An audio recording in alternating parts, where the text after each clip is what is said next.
Welcome, my dear brothers and sisters, to this edition of the History of Christianity Season 2. We're on part 15 today. We're going to be talking about the Catholic Reformation, and this topic will actually take us 2 weeks to do, so this will be part 1. We begin by looking at the Reformation of Spanish Catholicism. When Luther was still a young boy, the Catholic Reformation in Spain, led by Queen Isabella and Cardinal Francisco Jimenez de Cisneros, was well underway. When Isabella inherited the crown in 1474, the church in Spain was in urgent need of reform. It would be good to go back and remember that the Reformation efforts in Catholicism had actually been going on for quite some time. There had been a lot of failed attempts at Reformation, and really this led in an indirect way to the Protestant Reformation, because it was the humanist group that came in and began to look at, the church began to look at the original documents as far back as they could go in early Christianity, and even looking at the Bible in the original language in which it was written.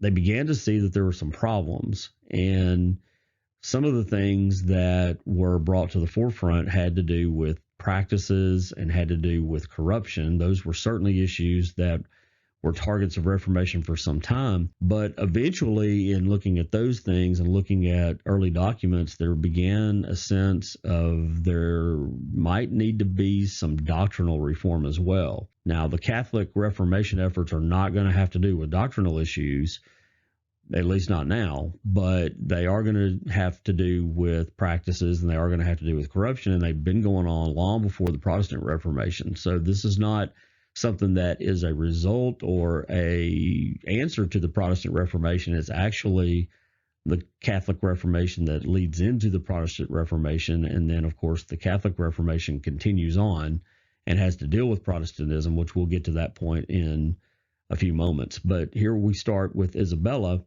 and she inherited the crown in 1474, and it wasn't long into her rule that she realized there were going to need to be some major changes in the church in Spain.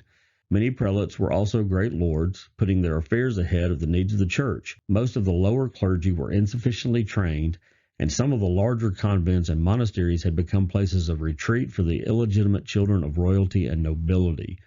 These are issues that we know from our study were going on through the years in the Catholic Church for quite some time. They would get dealt with, and then they would creep back up. They never really ever got completely dealt with, but somebody might come along that tried to deal with them, or a council might come along that thought in some way they were stopping these problems, but they never really did seem to stop. And that's certainly the case here. And so this is what Isabella sees as the main issue she's got to deal with. Isabella obtained from the papacy the right to name those who were to fill high ecclesiastical posts. Her husband Ferdinand, King of Aragon, obtained similar rights. And as we've gone through the study, we've looked at how damaging it can be when the state gets into the affairs of the church, and most of the time that is the case. However, in this case, it actually wasn't, because you've got somebody who is in power in the civil government that actually does want to do good for the church, that has a vested interest in the church functioning the way it should. So even in better ways than the actual leadership, and looking at the Pope down, this secular ruler wants things to be right in the church. And so though the practice in general is not good, in this particular case, maybe one of the very few cases ever, it actually turned out to be a good thing. But we see an example right here in this same situation where it didn't turn out that way, and that's with Ferdinand. But their motivations were very different. Isabella was interested in using this power to reform the church, while Ferdinand sought to strengthen his rule. And that's really what most of these leaders did. If they ever wanted anything to do with the church, it was for their own selfish gain and their own ability to strengthen their rule. It wasn't very often to benefit the church, and even those who did want to benefit the church, in a lot of ways, didn't know how to do it, and poked their nose in affairs that didn't really concern them, and they weren't in any kind of position to have the knowledge to be able to do. Again, it's not a good practice in general. It worked out decently with Isabella, but it's not working out with Ferdinand, because he's taken the road that most of those who had come before him took, and that was to take whatever ability they had or whatever rights they had to influence things in the church and just use it for their own selfish gain. And he did. And here's an example of that. While Isabella worked to fill the post with the best candidates, Ferdinand named his 6-year-old illegitimate son to be Archbishop of Saragossa. Isabella's trying to get the best people in place. What's Ferdinand do? I want to have more say. I want to have more input. I want to have more influence. I want my rule to be strengthened. What's a good way to do that? Well, let me just put my 6-year-old son in charge. Oh, by the way, illegitimate. And he's now Archbishop of this area. It's preposterous. And it's a very big contrast. And yet, unfortunately, it's not the way that Isabella did it that was most often the case when secular rulers got involved, but instead the way Ferdinand did things.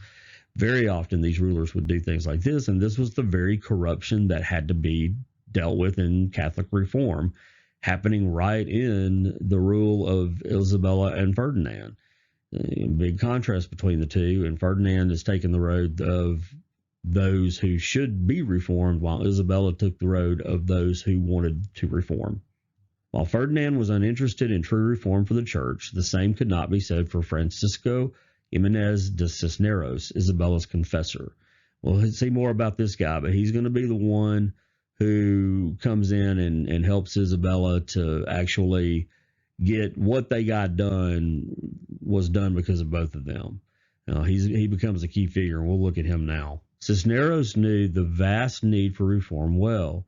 He had spent 10 years in prison for refusing to participate in the corrupt practices of his time. He had already had to pay a price. And the price was that if he wasn't willing to go along with those who were in power that needed corruption to maintain their power, if he wasn't going to go along with them and be corrupt himself, then he was going to go to prison. And he did that. He went, he wouldn't compromise. He wouldn't go along with them. He went to prison, and he served 10 years. That's a pretty steep price to pay for anyone, to lose 10 years of their lives to prison when they did absolutely nothing wrong. And in fact, we're trying to fight for what was right and what was just. So Cisneros knew the need for reform, and he knew what he was up against, but it wasn't something that he wasn't willing to face. He didn't come out and think, well, I spent 10 years there. I'm sure not going to go back, so I'm going to stay out of this. He didn't do that at all. And as a result, he was able to make a difference. The reformist Bishop of Toledo recommended that he be made confessor to the Queen, and he was. When the Archbishop died, Isabella took steps to have Jimenez named to the vacant position. When he refused the post, the Queen had the Pope order him to accept the post. How many times have we seen in this study people who were reluctant to take positions of leadership end up being the exact right people for those positions? It seems to have happened a lot. We've talked about several of these, and here we go. Once again, it seems like if you are eager to take position and want power, you don't end up doing well. But if you're reluctant to take a position, if you're reluctant to take power, then it just seems like from the examples we've seen that you end up doing a whole lot better. And that's the case here as well. And it got to the point, it wasn't even a deal where she wanted to guilt him into it. It wasn't a deal where she wore him down. She just said, hey, Pope, make this guy take this position. So she was the Queen. She wasn't really interested in trying to make her case. She was just interested in getting results, and she did, and it worked out well. Together, the Queen and the Archbishop set about the reformation of convents and monasteries. They called all to renewed obedience to their monastic vows, reproved those who showed little improvement, and severely punished some who resisted. This was one of the first places they targeted, and they realized we've got to get a handle on these convents and monasteries, because these are where the very devout people are supposed to be, and it's absolutely necessary to have that group around and to have people in that group and to have them educating people and doing all the work that they do. And right now we've got like a country club mentality going on. And even the people that are in them are not taking these vows seriously. So they started there, and they made a big call to, let's get back to what your vow said. Let's get back to what you agreed to. And if you're not willing to show some improvement, you're going to have to take a little flack for that. And if you absolutely refuse to do this, you might get punished, and it won't be a light punishment. It could be a severe punishment. So they took this seriously. and started their reform movement there, really devoted a lot of effort to that. Protests were sent to Rome, but the Pope, who cared nothing for reform, was a politician who understood the need to support the Queen. As a result, her authority was further strengthened to the point that even the most corrupt had to take steps to reform the church. The Pope could care less. He didn't want the boat rocked, and he would have been very fine with telling Isabella, you can't do this, except for one little problem. He needed her support. The Pope realized he had people against him, and this is a time in which the church is fracturing out. There's going to be even more of that to come. He can't afford to make enemies, especially not for people that were supporters.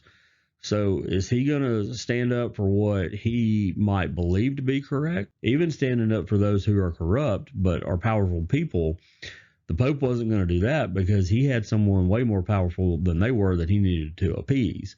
So they could write all the letters they wanted to. They could send all the protests they wanted. It didn't make any difference. The Pope wasn't taking their side. He was staying with the Queen because he needed the Queen. And so as a result of that, her authority was further strengthened to the point that even the most corrupt had to take steps to reform the church. They were put in a corner.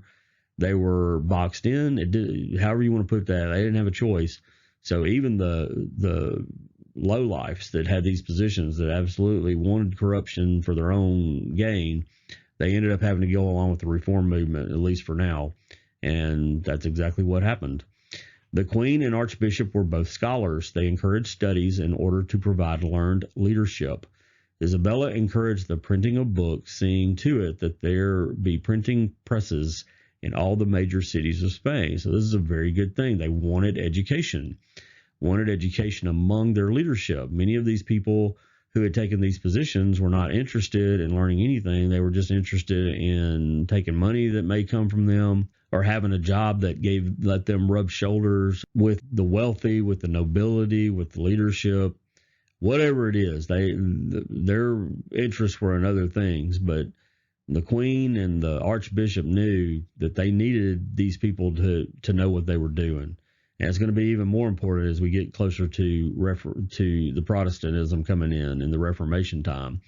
And they're going to have to answer some things that you can't do just on a level that maybe the church had done before with, do what I say or else you pay the price for that. They were going to have to actually make arguments. So this was a precursor to that. It wasn't because of it, but it was a need that was there. And they encouraged that, and also printing of books. These are not just for the leadership. They wanted the people to be able to read things that were important for them to read. So this is very good. This is a very good result, and we see reform coming. It's too bad more of it didn't happen earlier, and true reform didn't happen. The church could have stayed united, but that, of course, we know that's not the case. As for Jimenez, he made two significant contributions. The first was the founding of the University of Alcalá. The university soon counted among its alumni several of the most prominent figures in Spanish religious and literary life. So he took this scholarship idea to even further implication by forming a university, and soon some of the greatest minds in Spanish life in general, in the nation, in religious life, and literary life, they are going to come out of that school. So this is a big step, and it was a big move forward for the nation and also for the Catholic Church in Spain. The second significant contribution was the publication of the Complutensian Polyglot, a great multilingual edition of the Bible. The entire work comprised 6 volumes. The Old Testament was the first 4, then the New Testament was in the 5th, and finally a thorough discussion of Hebrew, Chaldean, and Greek grammar was in the 6th, and it was published in 1520. So this was a big deal. This was a great work, and it was available for people to read. It was multilingual and a big influence, certainly, in the church and in Spain. Yet these two reformers would not tolerate any doctrinal deviations. Anyone making such deviations would be severely punished. And this is what we see throughout Catholic reform. You can go as far as you want when it comes to trying to fix corruption. If you've got a true reformer, they are very willing to do that. you can go a long way when it comes to just practices maybe that need to be changed, things about the way the church goes about doing things. Not everything. There's going to be some sacred cows there, but you can touch a lot. When it comes to doctrine, there is none. It's not just a little bit. It's not just you can only go so far. It's not just let's fine tune and tweak. It's none. You don't change one thing. And to even question it is a big issue. And so you can see why in the midst of reform, there was never going to be a situation in which the Protestant Reformation wasn't going to happen at this period of time, because you can't start reforming things and get people to looking at the original writings of the early church, the scripture and the language in which it was originally written as it's being translated into other languages, and start reading what it says. You're not going to have that, and there not be some very significant questions about what the Catholic Church was teaching at the time. And so the unwillingness of the church to even consider any doctrinal issues absolutely was a huge factor in the split that was to come. And we see this time and time again for all of these reformers. The only ones who ever did touch doctrinal issues ended up having to split out. They didn't stay. Now, in the past in the Catholic Church, the ones who made any kind of doctrinal issue of anything ended up dead for the most part, or in prison for the rest of their lives, or they had to recant and not ever talk about it again, which happened a few times. We know from our study that the time is right in this point in history because of nationalism in the nations in Western Europe that is leading them to not only care about these differences in religion, but even to take those causes up with their own cause of nationalism to try to split away from these powers that were sucking them dry of resources. It just opened the door for this to be a possibility that wasn't a possibility in the past. And again, the unwillingness of the church to even consider any of this, if there had been any point in which there would have at least been, let me meet you halfway, let me meet you a few steps of the way, maybe it wouldn't have happened. But there wasn't. That wasn't from any of them. And this is just one more example of that. All the reform you want until you get to this point, and then that is a no-go. It's zero. And, of course, that's what happened here. In this, they were similar to other Catholic reformers of the time who sought to purify the church through austerity, devotion, and scholarship, but insisted on strict adherence to traditional dogmas. So, as stated before, this was not unusual. This was the way things were happening everywhere, and with all of the Catholic reformers, and except for those who ended up splitting away. But eventually, the Catholic Reformation is going to butt up against Protestantism, and then they've got to deal with that. The advent of Protestantism gave the Catholic Reformation a new character. It's going to change it a little bit. Catholic reformers were forced to respond to those who included doctrine among the things to be reformed. In the past, you didn't have to make an answer to this stuff. If the church said you were right, then you were right. If the church said you were wrong, you were wrong. There wasn't a debate about it. It was you get it straightened out, or else you're going to pay the price for that. You can go burn at the stake if you'd like. You may get lucky and just get beheaded. You could go to prison. That, you can look at that one of two ways. Yeah, you're still alive, but you're going to be miserable. So, yeah, not a great situation for there to be any kind of debate. There wasn't any. And they never had to come up with any kind of defense. This is what the church says. But now Protestantism has taken hold and it's gained momentum and it's not going away. There's no stamping it out. And you've got to answer these things. You can't just continue to say, well, we say that's wrong, so it's wrong. There's too many people that are just not willing to accept that answer. And so now the Catholic Reformation has turned a corner. It's no longer just going to be an offensive move to try to create a better situation in the Catholic Church, but now it's become very defensive. And it's unwilling to deal with doctrinal issues. So the questions that come up have to be defended against. And so now there's going to be a real effort to circle the wagons and fight back against the arguments that the Protestants have made or are going to continue to make. In regions where Protestantism was a real threat, there was an even greater need to respond with both a reformation of custom and a defense of traditional doctrine. So both things were happening at the same time now. Though some who saw humanism as an equal threat resisted an academic response, eventually it became clear that scholarship was necessary to refute Protestant teachings. They came to the conclusion, and rightfully so, that this is an intellectual movement as much as a religious movement. This has to do with logic and reason. It has to do with arguments that have been made against Catholic practice and against Catholic doctrine. And so the answer to that, it can't just be an emotional response, certainly. It can't even be, shut up and just go along to get along. You're going to have to answer it. There was a resistance to this. And one of the big reasons was they saw humanism as a door that opened to allow Protestantism. In other words, because the humanists started to get scholarship in and started to want to go back and read old texts and find those early Christian practices, some in the Catholic Church just said, well, they opened a big can of worms and created this mess. We sure don't want to continue with this. But at this point, an academic response had to happen. And it became clear. So now scholarship is going to be the way that they're going to try to fight Protestant teachings, or at least one of the ways. And that can't be ignored. And so they begin to have some scholars rise up. Thus appeared a host of theologians and scholars who devoted their efforts to counter Protestant arguments. Foremost among those were Robert Bellarmine and Caesar Baronius. We'll take a moment to look at these two guys.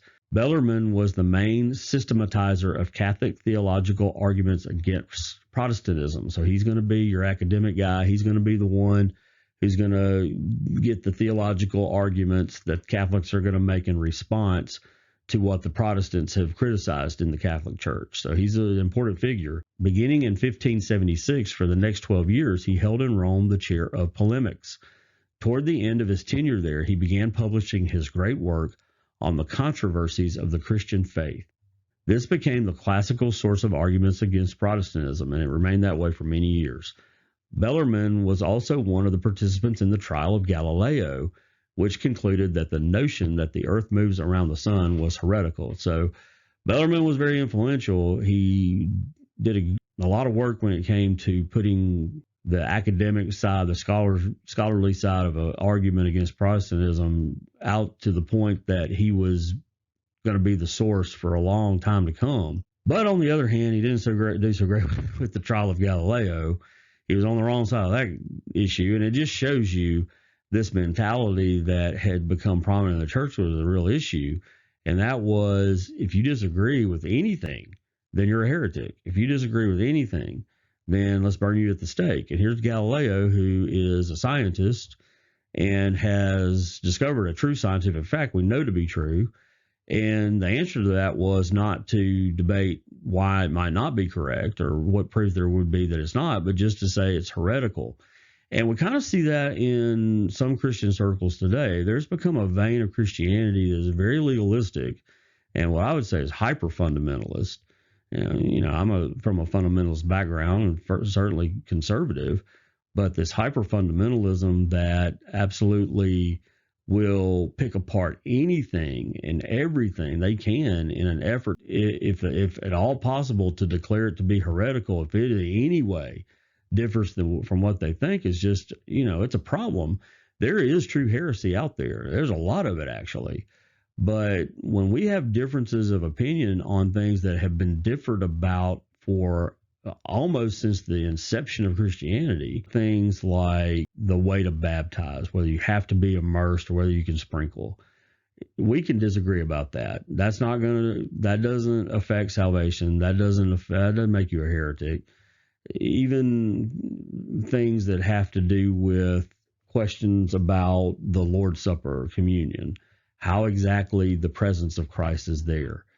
We've got differences of opinion on that. Are they heretical? I don't believe that they would be, because they are everyone. It's just an opinion. Jesus never did state what he meant by saying, this is my body, this is my blood.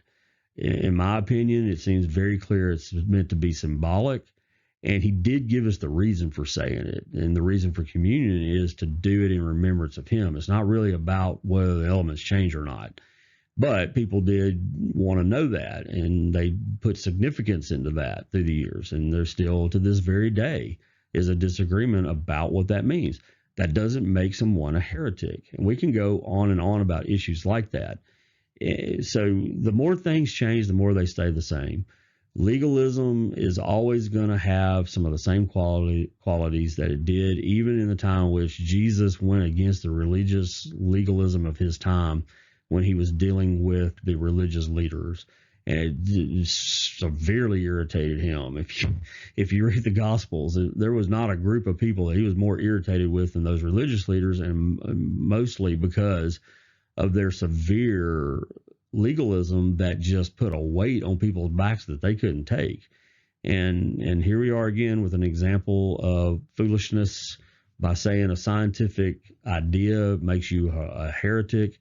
But let's be careful about getting too uppity when it comes to thinking we've come so far, because again, there are groups out there like this to this day that are just naming everything and anything under the sun a heresy. And it's out of control for some groups. And at the same time, there is actual heresy running rampant.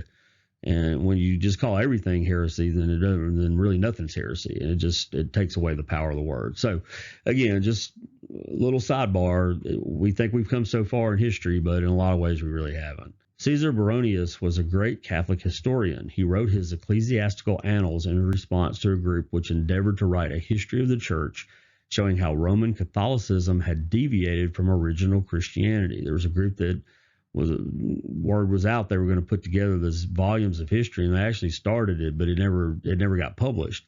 But his work did. He wrote this in response, kind of trying to get ahead of things, and he got way ahead of it because something that never even got released, he responded to, and so he got to be the one who had the word on this issue, at least at this point. That work was never published, but Baronius's work was published. It was not until 1696 that works began being published which attempted to look at church history objectively. And even then, there was some bias, but at least there was some attempt at that point to not only write from one side or the other, but to really look at a view of history that takes into account what happened and then draws conclusions from that. So that didn't come around to even 1696. So this was 100 plus years later. We'll move away now from looking at the scholarly response to Protestantism and go back to looking at the actual Catholic reform that had begun. And when you look at Isabella and her reform movement in Spain, as stated earlier, the first place she looked to was the convents and monasteries. What we find during this time is there is reform in those areas. There's a lot of reform there, but not only is there reform in the sense of reforming the old ones, but there are actually going to be some new ones that will develop. We'll look at just one of those this week, and then next week we'll look at the other one. There are two prominent ones, at least two examples of two different categories. So let's look at this. Though monastic life had reached a low point at this time, there were still many in convents and monasteries who took their vows seriously. During the 16th century, the reformation of the old orders and the formation of new ones began. So both things were going on. Some of the new orders sought to renew the strict observance of monastic vows, while others attempted to respond to the new conditions of the 16th century. So these are the two categories. You had some that were kind of trying to, let's get back to basics. Let's get back to the way this started. We're going to get back to a strict observance of our vows.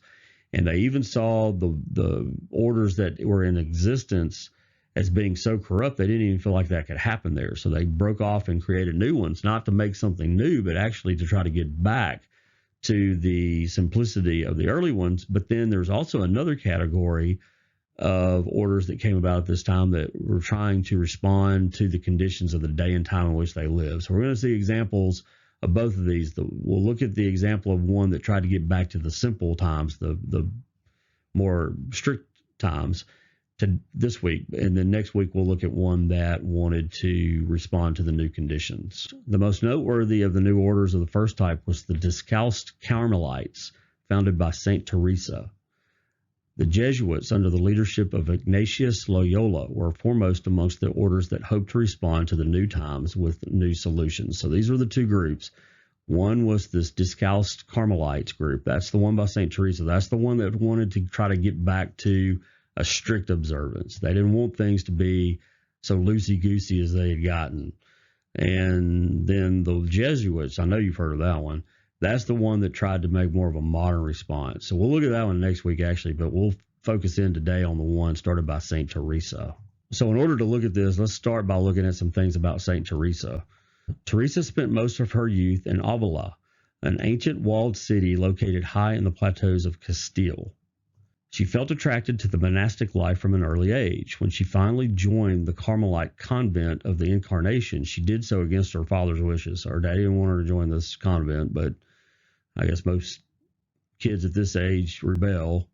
And how would you like to rebel? And your rebellion is you end up stuck in a convent. Well, that's what happened to her.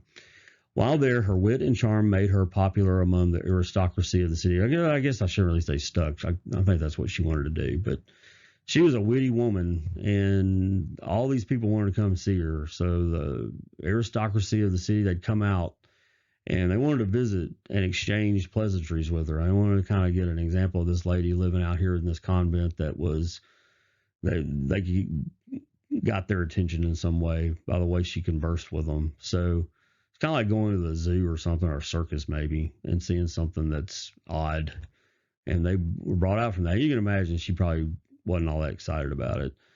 But she herself was unhappy with the easy style of monasticism and spent as much time as possible reading books of devotion. She didn't really like the life. She thought it was too easy. And she thought that they weren't really taking it seriously the way monasticism started. And she was right, they weren't. It became like a country club, actually. She was dismayed when the Inquisition published a list of forbidden books that included most of her favorites. So all those books she liked to read, they told her you couldn't read those anymore. So that's one more thing down. Then she had a vision in which Jesus told her, "Fear not, for I shall be to you like an open book." From then on, such visions became increasingly frequent. It is surprising, but so many of these leaders in these convents and monasteries ended up having visions. I don't know if that's a result of just being out by yourself. I'm not saying it's not real, but there's something about it. Something about isolation that brought this on. And she's one of a long line of people that had this. And she kind of was tormented by these visions, actually. This led her into a prolonged inner struggle. She was unsure if the visions were genuine or if, as she said it, it was a demon. She even questioned maybe this was demonic forces trying to trick her. And that was a tough struggle. I mean, how do you know for sure? Is it Jesus or is it the devil? We know that Satan comes as an angel of light, so even, in some way perceiving that it looks like he might be right or he looks like he might be Jesus, you can't even judge her own eyes. So she was perceptive enough to at least understand that. Her confessors were of little help. Finally, with the help of some learned friars, she came to the conclusion that the visions were genuine. So eventually, through intervention, through people kind of helping her through this, she decided they were real. And that's a big turning point because that leads her to do what she's going to end up doing. And that is she's going to start this group, this new group, the Discalced Carmelites. She then felt called by a new vision to leave the convent and found another one nearby in order to live the monastic life with more rigor. So she wanted to get back to basics, get back to the way it used to be. Though she received great opposition from the bishop as well as other nuns and from the aristocracy of the city, she was able to found her convent. They didn't want her to go. The aristocrats loved going and seeing her and interacting with her, and the bishop didn't want her breaking off, but it didn't matter. She was determined and she went. Her visions then called on her to found similar houses throughout Spain. So the visions continued, and that made her go and then say, well, one's not enough. Let me go and do a few more of these. Though some still opposed her, she won the respect of bishops and royalty and was able to spread the order throughout Spain and its possessions. So that little wittiness of hers came in handy. She was able to get in good with these folks, and as a result, they let her keep on moving along, and she started planting these things everywhere. Since her nuns wore sandals instead of shoes, they became known as the Discalced. I've never heard that word before. It's a new one for me, but it literally means barefoot. So they called them barefoot Carmelites, but they weren't barefoot. They were wearing sandals. So I don't know why that happened. Why do these names happen? I don't know. They seem to stick, though. And this one stuck. So you got barefoot people wearing sandals and Carmelites, whatever. She was joined in her efforts by John of the Cross, a man so short, this is her wit, that when she met him, she quipped, "Lord, I asked you for a monk and you sent me half of one." Now, I can imagine John probably wasn't all that crazy about that. What does he get? He comes up to help her. He's the only guy that wants to help this woman, and she immediately throws a short man joke in on him. But he took it with a sense of humor, I guess, and so it worked out. But poor guy, it's bad enough that he was short, but then she had to make fun of him over it and just call him half a monk. Oh well, worked out for the best, I guess. The two became close friends and collaborators. So he had a good sense of humor. That's good. They worked together to form a male branch of the Discalced Carmelites. Now, this is pretty significant because Teresa is the only woman in history of the Catholic Church to have founded monastic orders for both women and men. Now, men did this. They formed some orders that eventually women wanted to make a group of, and maybe it was another woman who did it, but they got credit for it. But there was not any woman, even to this day, that has formed a monastic order for both women and men, except for Teresa. She's the only one to do it, so that's a pretty big deal. While deeply involved in administrative matters related to the convents, Teresa also spent time in mystical contemplation, and this led to these visions or to states of ecstasy that she had. So why these things happen, how they happen, are they spiritual, are they chemical, are they biology? We don't really know the answers to these things. It's just interesting that certain people in certain states of being get into these, and a lot of it has to do with isolation and living a life that's rigorous. Why that is, I have no idea. And maybe it makes you more spiritual and closer to God, and that's why. Or maybe it has to do with something that happens to your mind when you're isolated. Or maybe it's a combination of these things. Don't know. But for whatever reason, we see this time and time again, and Teresa is one that was at first haunted by them, and then they became kind of the fuel for her fire. And she did a lot of great things as a result of them. Her many works on the subject have become classics. In 1970, Pope John VI added her name to the official list of Doctors of the Church, an honor she shares with one other woman, St. Catherine of Siena. So this lady, she's a saint. She did things nobody else has ever done. She created orders, monastic orders for both men and women. And she's one of only 2 women ever to be named a doctor of the church. So St. Teresa, a big deal. She ended up coming along in her time and helping to steer these monastic orders back on track. And you can find these Discalced Carmelites around the world today. Look them up on YouTube, look them up on Google, whatever search engine you use, DuckDuckGo, whatever it is, you'll find them. And they're still around today. And this was the result of what Teresa did. So we're going to stop right there for today. There's a whole lot more to this, and we don't have time for it. I don't want to go any further. So next week, we'll look at part 2 of this. We're going to look at the Jesuit order, and then we're going to look at some other things that went along that same time, including the Council of Trent. So hope that you can join me again next week. Thanks for taking time to listen to this today. Hope you have a great rest of your week, and God bless.